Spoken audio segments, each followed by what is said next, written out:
नाज़रीन, पूरे पाकिस्तान में इस वक्त ग्रॉक का एक शोर मचा हुआ है। GROK ग्रॉक, ये एक आर्टिफिशियल इंटेलिजेंस का एक टूल है और ये जदीद दुनिया में किस तरफ लेकर जाएगी, ये उसकी एक मिसाल है। दुनिया बहुत तेज़ी से बदल रही है और मालूमात के ज़राए बहुत तेज़ी से तब्दील हो रहे हैं। आने वाले वक्त में मालूमात बहुत तेज़ी से आप तक पहुँचेंगी और वही मालूमात आप तक पहुँचेंगी जो आप चाहेंगे। ये बड़े ज़बरदस्त टूल्स हैं जो अब तैयार हो चुके हैं। इससे पहले आपको याद होगा, हम हैरान होते थे गूगल को देखकर कि कोई भी चीज़ है जी गूगल कर लें, कोई भी सवाल है आप गूगल पे डालें, आपको उसका जवाब मिल जाता है। लेकिन गूगल पे जो जवाबात आपको मिलते थे वो बहुत महदूद चीज़ें होती थी, अब वो इतना वसी नहीं था। लेकिन आहिस्ता आहिस्ता उसके अंदर बहुत सारा डाटा इकट्ठा हो गया। गूगल जो है वो काफ़ी इंटेलिजेंट हो गया, लेकिन अब मामला उससे आगे चला गया है। ये जो ग्रॉक का एक आर्टिफिशियल इंटेलिजेंस का सिस्टम है या एप्लीकेशन है, ये बड़ी ज़बरदस्त चीज़ है। ये इलॉन मस्क ने इसको एक्स के साथ जोड़ा है और आप ट्विटर के ऊपर ग्रॉक से सवालात कर सकते हैं। आप इसे पूछ सकते हैं जो आप पूछना चाहें और ये जवाब देता है उस डेटा की मदद से जो डेटा अवेलेबल होता है इंटरनेट पे। मैं आपको वादे कर देता हूँ कि ग्रॉक आपको जवाब कैसे देता है। ये सवाल बहुत सारे लोगों के दिमाग में है, क्या ग्रॉक जो जवाबात आपको देता है वो सारे ठीक होते हैं? ये सवाल भी बहुत सारे लोगों के ज़हन में है। लेकिन ये इंसान का बनाया हुआ एक शाहकार है, एक ऐसी कमाल चीज़ है जो जब आपके साथ बात करता है तो बाद वक़्त अगर आप मजाक में बात कर रहे हैं तो ये आपको जवाब उसी तरीके से देता है। ये आर्टिफिशियल इंटेलिजेंस का एक ऐसा नमूना है, एक ऐसा शाहकार है जो आपके मूड को भी कुछ हद तक जज करता है। यानी अगर आप मज़ाहिया बातें कर रहे हैं तो वो आपको जो जवाब देगा तो आपको अंदाज़ा हो जाएगा, और जब आप संजीदा बातें कर रहे हैं तो आपको जवाब देगा तो आपको अंदाज़ा हो जाएगा। लेकिन ये फैक्ट को ठीक रखने की कोशिश करता है।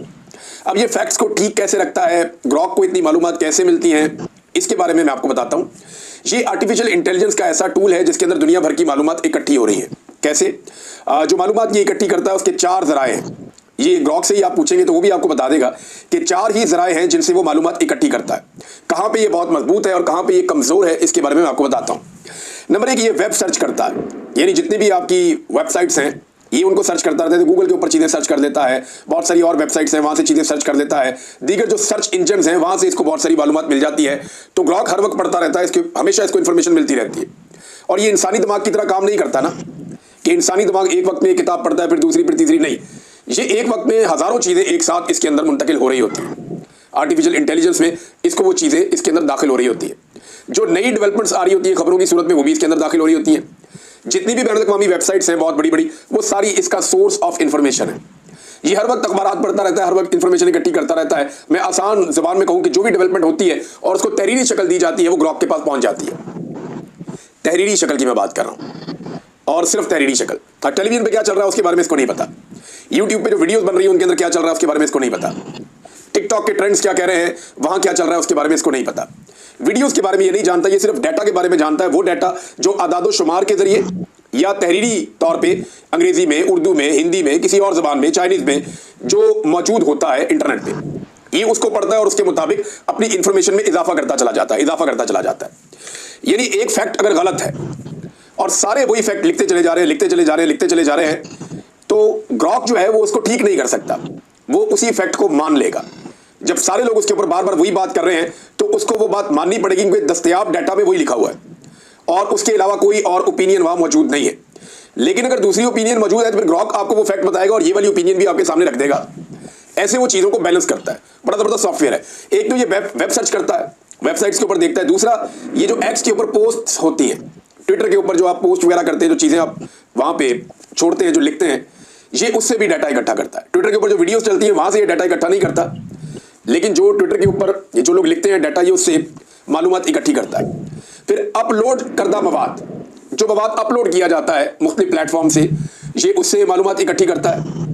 और अंदरूनी डाटा, ग्रॉक के पास XAI की तरबियत याफ्ता मालूमात का एक बड़ा ज़ख़ीरा है जो इसे अमूमी सवालात के जवाब देने में मदद करता है। यानी उसकी अपनी इंटेलिजेंस में भी बहुत सारा ज़ख़ीरा मौजूद है। और ये पुरानी से पुरानी किताबें, यानी अगर आप एक आलिम दीन है ना, तो कोई भी इतना ज़बरदस्त कुरान पाक याद नहीं कर सकता जैसा ये ग्रॉक को याद है। यानी आप पूछ लें इससे कि जालिम के बारे में कोई कुरान पाक की आयत बताएं, ये आपको बता देगा। मजलूम के बारे में कुरान पाक की आयत बताएं, ये आपको बता देगा। आप इससे पूछें कि जनाब औरतों के पर्दे के हवाले से कुरान पाक की आयत बताएं, तो ये बाकायदा आपको सूरत का नाम बताएगा, आयत का नाम बताएगा, आपको उसका तर्जुमा पढ़ के सुना देगा आपकी ज़बान में। आप इससे पूछें कि लेन देन के बारे में कुरान पाक की कोई आयत है, तो उसके बारे में आप तफसीलात बताएं। मैंने यहाँ पे इसकी मुख्तलिफ चीज़ें हैं। एक तो ये ग्रॉक आपको मिल जाता है, एक तो आपको मिल जाता है ये इसके ऊपर, ट्विटर के ऊपर, एक्स के ऊपर। एक आप इसको परचेज भी कर सकते हैं और इसके एडवांस बहुत ज़्यादा वर्जन भी हैं। वो आप कोई भी एक ले सकते हैं, जैसे कि मेरे पास एक मैंने ये परचेज किया। तो ये आपका इस्तेमाल है कि आप इसका कैसा इस्तेमाल करते हैं। पॉजिटिव भी कर सकते हैं, नेगेटिव भी कर सकते हैं, लेकिन मालूमात का एक बड़ा ज़ख़ीरा है जो आप तक पहुंचता है। दुनिया के तमाम मशहूर लोगों के बारे में मालूमात इसके अंदर है। आजकल पाकिस्तान तहरीक इंसाफ ने, नून लीग ने और कुछ सहाफ़ियों ने इसको एक टूल के तौर पर इस्तेमाल कर रहे हैं, और वो ये जानना चाहते हैं कि ग्रॉक इसके बारे में क्या सोचता है, उसके बारे में क्या सोचता है। तो ग्रॉक को कंफ्यूज करने की सूरत में डाला हुआ है, लेकिन ये एक AI आर्टिफिशियल इंटेलिजेंस का एक टूल है, और ये कंफ्यूज नहीं होगा, बल्कि ये जवाब देता चला जाएगा उस दस्तयाब डाटा की मौजूदगी में जो इसके अंदर डाला गया है। ये उसी के मुताबिक जवाब देगा, और जितनी इसकी इंटेलिजेंस है, और मैंने देखा बड़ी ठीक ठाक इंटेलिजेंस है, यानी वो बड़े ज़बरदस्त तरीके से जवाब देता है, और जो वो उर्दू लिखता है वो बड़ी ठीक ठाक उर्दू लिखता है, और उसकी ग्रामर भी बहुत ठीक है। तो ये एक मज़ेदार टूल है। इसके अलावा और भी बहुत सारे हैं। अभी मैं कुछ दोस्तों से बात कर रहा था, उन्होंने बताया जी और बहुत सारे टूल्स हैं जो बड़े इंटरेस्टिंग हैं, बल्कि वो ये मशवरा भी देते हैं कि इस वीडियो में आपको कौन कौन सी तस्वीर लगानी चाहिए, और ये जो आप बात कर रहे हैं इसके अंदर मजीद फैक्ट्स कौन कौन से हैं, और वो फैक्ट्स आपको इसमें डालने चाहिए। तो आने वाले दिन में जो आपके रिसर्चर्स होते हैं वो उनकी जगह पे ये सॉफ्टवेयर जो है बड़ा ज़बरदस्त काम कर रहे होंगे। हाँ, ह्यूमन इंटेलिजेंस के लेवल पे वो नहीं पहुंच सकते, इंसानी दिमाग की जो तख्लीकी सलाहियतें हैं वहाँ तक तो नहीं पहुँच सकते, लेकिन वो मददगार साबित हो सकते हैं मुख्तलिफ काम करने में, और ज़बरदस्त मदद कर सकते हैं। ग्रॉक के अंदर एक चीज़ शामिल हो जाएगी फ्यूचर में, और तब ये ज़बरदस्त एक प्लेटफॉर्म बन जाएगा, बल्कि बड़ा ख़तरनाक भी हो जाएगा बाज़ हवालों से। और फ्यूचर में इसको ट्रेंड किया जाएगा, जो इन्फॉर्मेशन मेरे पास है उसके मुताबिक, और ये इन्फॉर्मेशन भी यहीं पे दस्तयाब है कि फ्यूचर में ग्रॉक जो है इसको वीडियोस भी दिखाई जाएंगी। अभी तक ये वीडियो से डाटा हासिल नहीं करता, अभी तक ये यूट्यूब की वीडियोस को नहीं सुनता, मुख्तलिफ वीडियोस को नहीं सुनता, मुख्तलिफ डॉक्यूमेंट्रीज को नहीं देखता, मुख्तलिफ फिल्मों को नहीं सुनता। तो फ्यूचर में जब ये इन चीज़ों को सुनेगा और इसको समझेगा और इसको इस तरह ट्रेंड किया जाएगा, तो फिर इसके पास डाटा की मिकदार बहुत ज़्यादा बढ़ जाएगी। जैसा कि अभी मैं बात कर रहा हूँ, ये सारी बातें इसके रिकॉर्ड का हिस्सा बन जाएंगी। इससे पहले हमने क्या क्या कहा अपनी वीडियोज़ में और क्या क्या नहीं कहा, इसके बारे में कुछ नहीं जानता। हाँ, लेकिन फ्यूचर में इसको पता होगा कि फलां वक्त में फलां बंदे ने फलां बात की थी, और ये हमारी ऑडियोज को भी पहचानेगा। तो ये है आर्टिफिशियल इंटेलिजेंस, और दुनिया का मुस्तकबिल इसके साथ जुड़ा हुआ है। आइंदा सच और झूठ का पता लगाना, चीज़ों को क्लियर करना, चीज़ों का रिकॉर्ड दुरुस्त रखना कोई मुश्किल नहीं रहेगा। नाज़रीन, इसराइल को तस्लीम करने के हवाले से वक्तन फ़वक्तन खबरें आ रही हैं। अब्राहम एकॉर्ड का बहुत ज़्यादा जिक्र हो रहा है, और ये जिक्र मुहर्रम के दिनों में भी होता रहा, जब मजलूम के साथ खड़े होने वाले दिन थे, उनकी याद में गुजारे जाने वाले दिन थे।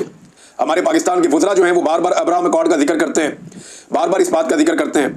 अब्दुल बासित साहब का एक बयान नज़र से गुजरा, शायद वो भी यही चाहते हैं, और वो ये कह रहे थे कि पाकिस्तान को फिर तस्लीम कर देना चाहिए इसराइल को, इसमें पाकिस्तान का फ़ायदा है, पाकिस्तान को फ़ायदा उठाना चाहिए।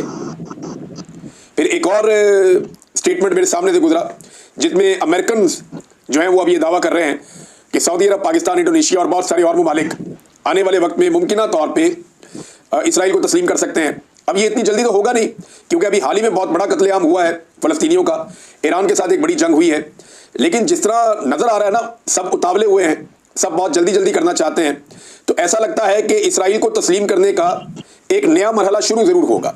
और पाकिस्तान में कुछ लोग ये दावे कर रहे हैं बार बार कि शायद अमेरिका को पाकिस्तान की जानिब से ये गारंटी दे दी गई है कि हम माहौल बना रहे हैं और आने वाले वक्त में इसराइल को तस्लीम कर लेंगे। देखिए, इमरान खान से बचने के लिए और अमेरिका को खुश रखने के लिए पाकिस्तान का मौजूदा रिजीम कुछ भी करेगा, और ये पाकिस्तान का मौजूदा रिजीम जानता है कि लोगों को डंडे के जरिए कंट्रोल करना है। यानी वो मौलवी जो सारी ज़िंदगी फ़लस्तीन के लिए दुआएं करते करते और इसराइल को दुआएं देते देते पैसे कमाते रहे हैं, उनकी ज़बानें भी अब बंद हैं, कोई भी इस पर बात करने के लिए तैयार नहीं है।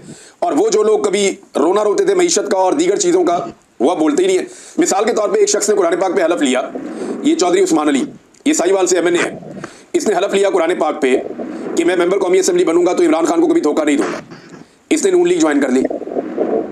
अब सवाल ये है कि एक मेंबर कौमी असेंबली ने कुरान पाक का झूठा हलफ ले लिया, तो उसके ऊपर जो है वो डेफेमेशन क्लॉज लगनी चाहिए या नहीं लगनी चाहिए? सवाल ये है। आपको पाकिस्तान में कोई मौलवी बोलता हुआ नजर आया? किसी मौलवी ने कहा होगा कि ये MNA जो है इसने कुरान पाक का झूठा हलफ लिया है, ये दायरा इस्लाम से खारिज हो गया? किसी ने ये कहा आपको? या किसी ने ये कहा कि इसने कुरान पाक का झूठा हलफ लिया, इसे तौबा करनी चाहिए? या किसी ने ये कहा आपको कि इसने कुरान पाक का झूठा हलफ लिया, इसने गलत काम किया, इसको सजा मिलनी चाहिए, इसके ऊपर मुकदमा होना चाहिए? किसी ने नहीं कहा।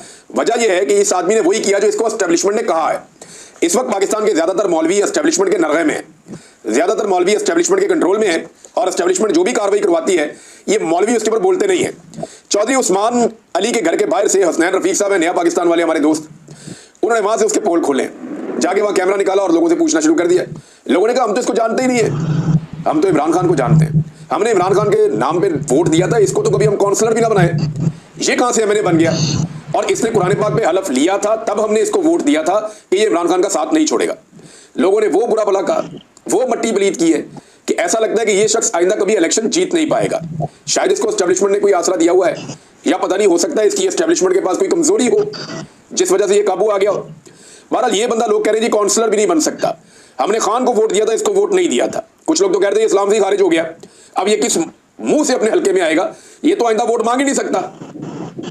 फिर कुछ लोग ये भी कह रहे थे कि इसने इमरान खान को बाद में धोखा दिया, पहले इसने अपने ईमान को धोखा दिया, इसने कुरान पाक पे हलफ लेकर उस हलफ को तोड़ा है। लोग बहुत गुस्से में थे, मैंने वो वीडियो देखी। तो ये लोग अपनी सियासत कैसे बचाएंगे, या चले एस्टेब्लिशमेंट इनको इक्तदार में कैसे लाएगी दोबारा। ये जो चौधरी उस्मान अली है, इसने कुरान पाक पे हलफ लेके तोड़ दिया। अब पाकिस्तान की मिलिट्री एस्टेब्लिशमेंट अगर इसको इलेक्शन जितवाना चाहे तो कैसे जितवाएगी, साहिवाल के लोग इसको कैसे वोट डालेंगे। यही हो सकता है ना कि वैसे ही इसका हाथ खड़ा कर दे, जनाब ये आज के बाद एमएनए है, या चलो इसको सेनेटर बना दो या कुछ और बना दो। यही हो सकता है ना। अवामी वोट से तो ये आदमी अब कभी भी इलेक्शन नहीं जीत सकता उस हल्के से, जहां इसने कुरान पाक का हलफ तोड़ा, लोगों के साथ धोखा किया। लोग तो इसको वोट नहीं डालेंगे, इसको तो नून लीग वाले भी वोट नहीं डालेंगे जिस जमात में चला गया। वो ये कहेंगे भी जिसने कुरान पाक पे हलफ तोड़ा वो दोबारा तोड़ देगा। जो कुरान पाक का हलफ तोड़ सकता है वो हमारे साथ भी बेवफाई करेगा। ये आदमी किसी का वफादार हो ही नहीं सकता, लोग ये कहेंगे। और मौलवियों की खामोशी बड़ी मजेदार है, वो तो बोल ही नहीं रहे। नाज़रीन, आदादोशुमार के मुताबिक इस हुकूमत ने कर्जों में रिकॉर्ड इजाफा कर दिया है। इमरान खान साहब के दौरे हुकूमत में जो सालाना कर्जे की शरह थी, लगभग 5000 अरब हर महीने वो कर्जा लेते थे, ऑलमोस्ट इतना ही बनता था। लेकिन ये हुकूमत जो एवरेज सालाना कर्ज ले रही है जब से अप्रैल 2022 से ये लोग इक़्तिदार में आए हैं, वो बनता है लगभग 10,000 अरब से ज्यादा। यानी जितना कर्जा इमरान खान साहब सालाना ले रहे थे, ये हुकूमत उससे दुगना कर्जा सालाना ले रही है। और उसकी एक बड़ी वजह यह भी है कि इन्होंने डॉलर का रेट बहुत ज्यादा ऊपर पहुंचा दिया है। डॉलर महंगा होने की वजह से भी जो कर्जा ये बाहर से लेते हैं वो ज्यादा बढ़ के सामने आता है। नाज़रीन, 2024 के साल में पाकिस्तान में जो सरमायाकारी होती रही है माजी में, उसमें 34% कमी आई थी। और याद रहे, पूरे 2024 में SIFC ने बड़ा जोर लगाया पाकिस्तान में सरमायाकारी लाने के लिए। दावे बहुत सारे किए गए, लेकिन 50 साल का रिकॉर्ड टूटा और पाकिस्तान में सरमायाकारी कम हुई है गुज़िश्ता माली साल में। अब ये जो सरमायाकारी कम हुई है, इसमें अमरीकी महकमा जो तजारत है उसकी एक रिपोर्ट है। उस रिपोर्ट के मुताबिक पाकिस्तान की टैरिफ पॉलिसी, पाकिस्तान में करप्शन, कमजोर अदालती निज़ाम और सियासी अदम इस्तेहकाम पाकिस्तान में सरमायाकारी ना आने की बड़ी वजह है। फिर इंटरनेट एप्लीकेशंस पर पाबंदियां और हुकूमत की नाकस पॉलिसियों ने भी सरमायाकारों के एतमाद को कम किया है। ये नाज़रीन वजूहात हैं। अच्छा, सरमायाकारी पाकिस्तान में आ नहीं रही, टैक्स कलेक्शन इनकी हो नहीं रही, मईशत को इन्होंने बर्बाद कर दिया है। इनकी तरजीहात चेक करें। ऐवान सदर के लिए 28 करोड़ 69 लाख रुपए की 15 नई गाड़ियां खरीदने का प्लान बन गया। मंजूरी होगी जनाब, 15 नई गाड़ियां लेकर दो, 28 करोड़ 69 लाख रुपए की, और 3.5 करोड़ रुपए का उनका पेट्रोल, ये भी डाल दिया बिल में। और जो इजाफी टोटल बजट है, इसमें जो टोटल पैसा इसके लिए निकाला गया गाड़ियों के लिए, पेट्रोल के लिए और मेंटेनेंस के लिए, ये 42 करोड़ 87 लाख, यानी लगभग 43 करोड़ रुपया ऐवान सदर की नई गाड़ियां आ रही। आप अंदाजा करें कि गाड़ियों पे 43 करोड़ रुपया ये खर्च कर रहे हैं। इस हुकूमत ने हुकूमती अखराजात में 20% इजाफा कर दिया है। पाकिस्तान की मईशत को बर्बाद करके इन्होंने अपने अखराजात में 20% इजाफा कर दिया है। अब इन्हें नई गाड़ियां चाहिए। लुटी हुई अवाम, पिटी हुई अवाम, जिसकी मईशत तबाह कर दी, वो अवाम, जिस अवाम को महंगाई की चक्की में पीस दिया, उस अवाम का खून निचोड़ कर ये लोग अपने लिए गाड़ियां ले रहे हैं, अपने अखराजात में इजाफा कर रहे हैं। शहबाज शरीफ साहब कभी स्विमिंग पूल सेट करवाते हैं, कभी ऐवान वज़ीर आज़म में कुछ और काम करवाते हैं, कभी नई गाड़ियां लेते हैं, कभी अपने वज़रा की तनख्वाहें बढ़ाते हैं, कभी स्पीकर और चेयरमैन सेनेट उनकी तनख्वाहें कई गुना बढ़ा देते हैं। तो ये सारे अल्ले तल्ले इनके चल रहे हैं और इस बीच में आम आदमी पिसता चला जा रहा है। नाज़रीन, पंजाब हुकूमत का जो पूरा मनसूबा वो तकरीबन नाकाम ही होता जा रहा है।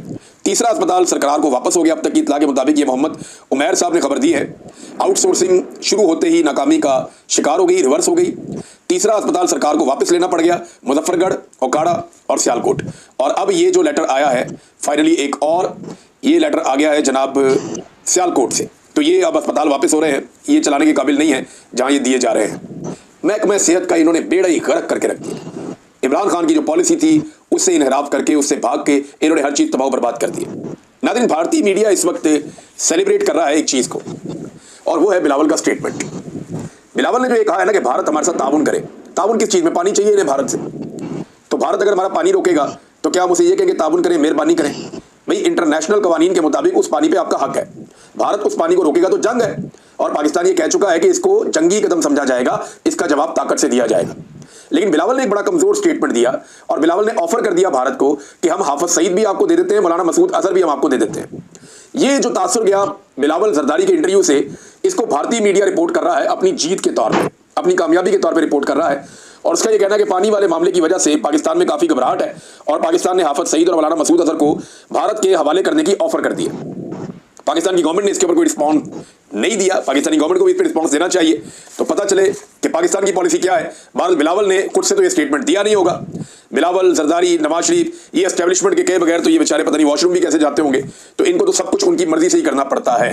अब पता चले पाकिस्तान इसके बारे में क्या कहता है, क्योंकि पाकिस्तान को इस मामले के ऊपर अब स्टेटमेंट देना पड़ेगा।